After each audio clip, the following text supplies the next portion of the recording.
And the Nigerian economy exited at its first economic recession in 25 years in 2017, but economic growth has been sluggish since then.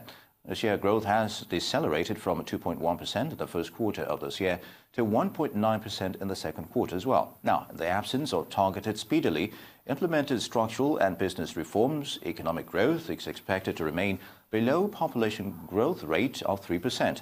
Now, this is according to Afrinvest in its annual banking sector report for 2019. The report reveals the performance of the banking sector, presents the firm's opinion on the direction of the banking sector over the short and long term, while highlighting key risks that could affect performance. And joining me this morning to discuss this report in detail is the Deputy Managing Director of Afrinvest West Africa, Victor Undukuba. It's good to have you with us, Victor. Thank you. Good morning. Good morning. So, what do you form the title of your 2019 banking sector report, which says Beyond the Precipice, Pulling Back from the Bank? What do you make of it? So you did. Thank you again for the opportunity. For us, when we cover the banks, one of the things we look at, obviously, is the environment in which the banks operate. I believe it's not news to anybody to say that the macroeconomic environment has been challenging. Business has been a bit tough for many operators. And within the context of some of the challenges that the country has undergone on the revenue side, fiscal cost, infrastructure, and all of the attendant issues, it stands to reason that indeed the economy has been on the precipice. However, on the flip side to that, we said, look, there are certain things that can be done, structural reforms that can help essentially ameliorate the situation and therefore help exert some reverse pressure in pulling the country back from the brink.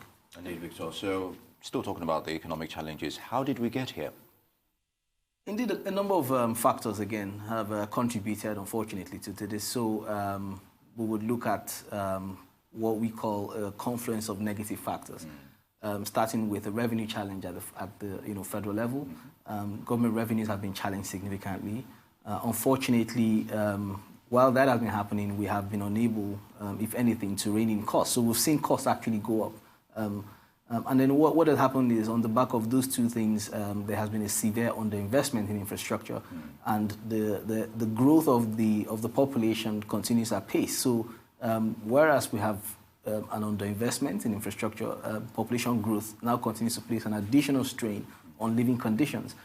So all of that put together has essentially created a very, unfortunately, negative environment in which to live and to thrive. Indeed, a synergy of challenges there.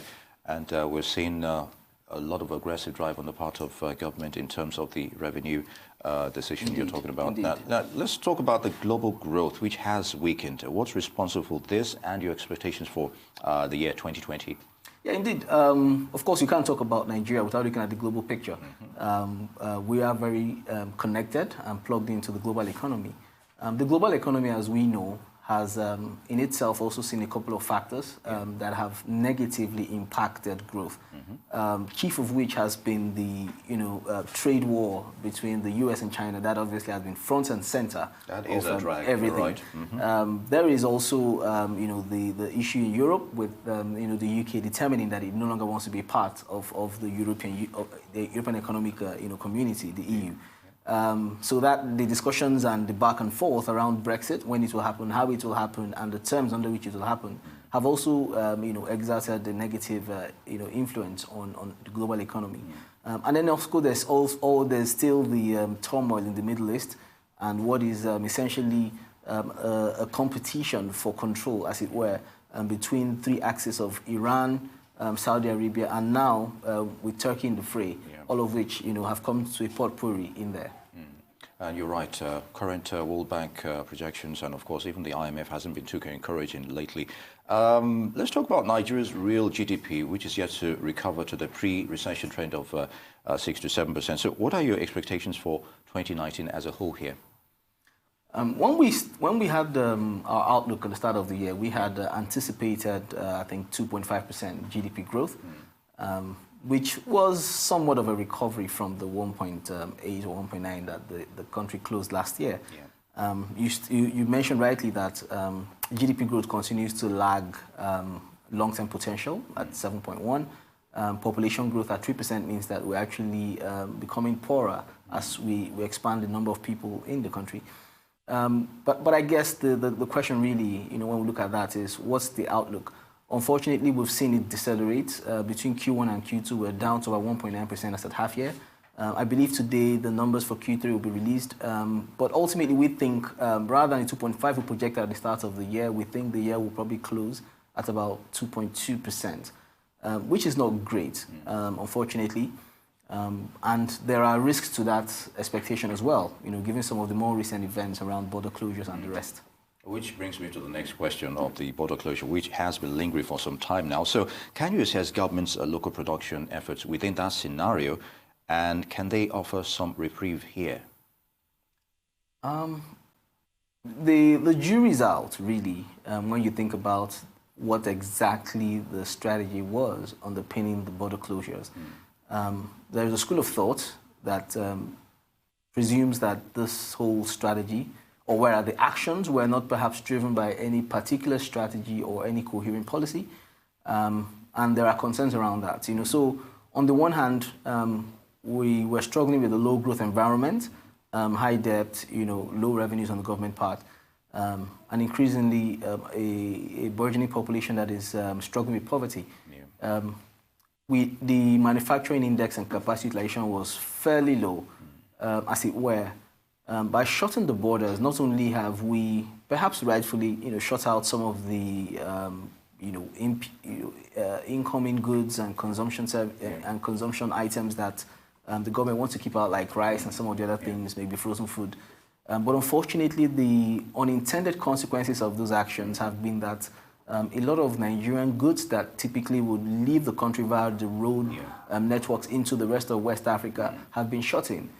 So we are beginning to see a rise in inventory for manufacturers. And inventory, rising inventory isn't good because it means you have products you cannot monetize. And once you can't monetize, meaning you can't sell them, then revenues are challenged. And with costs typically sticky, it means that the outlook isn't great for the GDP numbers. But it's not all doom and gloom on account of the border closures. The government has come out with some positives, that there's some gains despite all of this. So what do you make of that development? Again, it's one of those things where the government will obviously, or well, should I say government officials or government actors will typically speak positive about any actions they've taken. But I would rather, we looked at the numbers and try to understand within the context of data what exactly it means. If we say we're closing the borders, are we actually tracking what the impact is on the productive sector of the economy?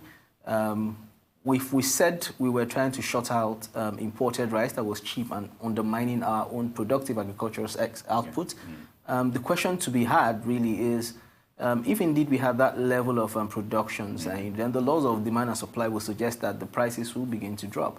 Unfortunately, we've seen prices of rice and other commodities, I think tomatoes, frozen food actually spike. And this has already begun to impact, core food inflation. We've seen inflation already begin to reverse its downward decline. So under that context, where you have demand and supply forces playing out, we've seen the rice, price of rice double, really.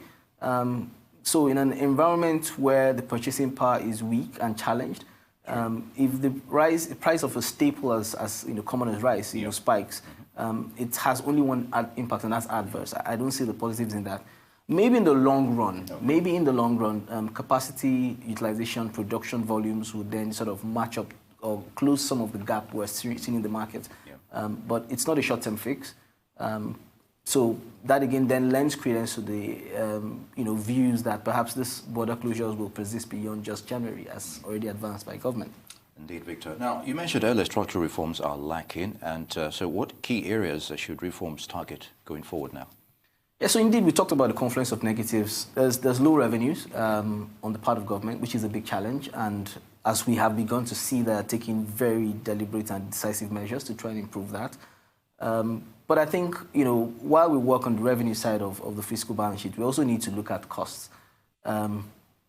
There has to be perhaps a bit more deliberate attempt to rein in costs. Now, some would always say, look, our costs actually are as high as they should be, or perhaps are they even understated? Or could it be maybe more a question of value for money in terms of the, getting value for the expenditure that we make today? Can we say, for example, that the cost of governance and the impact of governance are commensurate in terms of how much we pay and the value of services we get as citizens? That's one key question. Right. But beyond that, there are several subsidies that the state advances. There are petrol subsidies, we've got subsidies in electricity, we have subsidies in the FX market, all of which perhaps we begin to need to wean ourselves off. And that's the reality. We've got to take some very tough steps. I think on the positive note, though, and again, this is yet to be confirmed, but I came across information that suggests that there is a wholesale reforms on pending within the tax industry. I think some of the proposed changes to that are very, very, very positive. If indeed we see these things follow through, it should have a very, very, very big impact going into 2020.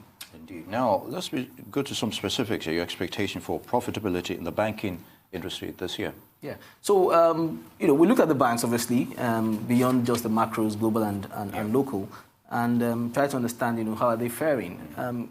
Interestingly, in 2019, the numbers look better compared to 2018 in terms of revenue and even the bottom line. So, on the top line, we anticipate that revenues will grow by nearly 20%, about 19% specifically, whereas PBT would be up nearly 15% or thereabouts. Again, driven in large parts by very, very, very prudent use of technology, deliberate but careful and measured growth in extending credit to certain sectors, and all that. And of course, the CBN's aggressive policies. Recently, we've been having loans to deposit ratio and deadlines to be met, as it were.